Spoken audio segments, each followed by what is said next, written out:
Welcome back on your Friday. March is Women's History Month, and many businesses and industries are showcasing the talented women breaking down barriers, or in this case, brewing up something special. Today, I'm taking you inside Boise Brewing, where the ladies are taking the lead. Do you know who brews your favorite beer? Historically, it was women like Lynlee Garside. It is a tough job, but if you're really interested in the industry, it is a labor of love, and you get to make beer. Garside is an assistant brewer at Boise Brewing. Women are definitely getting into it more and more. There's quite a few breweries here in the Treasure Valley that have women brewers. Just in time for Women's History Month, Lynlee's partnering with the Pink Boots Society, a nonprofit that wants to see even more women in the world of craft beer. They just want to educate and inspire and get women in the beer industry.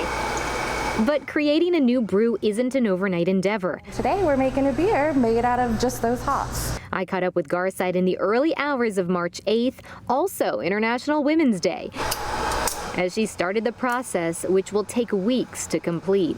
Lynlee over at Boise Brewing, Bree over at Barbarian. You know, we're seeing it kind of everywhere, which is really cool. Sheila Francis has been in the industry for 10 years and now serves as the executive director of Idaho Brewers United. When I first started, I was one of the few females in the industry. She says nationally the numbers are growing, but we still have a long way to go. Beer was marketed just to men. Like, it was a man's drink, which is so silly because it's a beverage.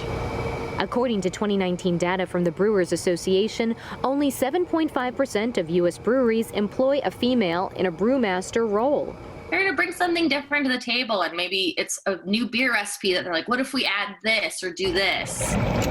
Also, women have different palates than men, so it also brings out like quality control stuff. Like, we tend to pick out some things that maybe a man couldn't. Men like COLLIN RUDEEN agree. It's always helpful to have a different outlook, different experiences, different points of view. RUDEEN is the president of Boise Brewing. He says the brewery, manned mostly by women, is not only doing well, it's expanding. We're planning on moving into the building next to us. So if you love beer, business, and breaking down gender roles, It's gonna have more of like a juicy versus like a bitter hop.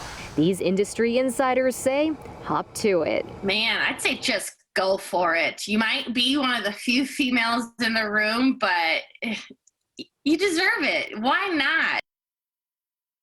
Well, the exact release date of this special beer is still pending. It's going to be done around early April. We'll check back with them. And the brewery is a co-op. That means around 600 craft beer enthusiasts, they co-own it. So if you want to learn more about beer or the company offerings, you can head to boisebrewing.com/ownership.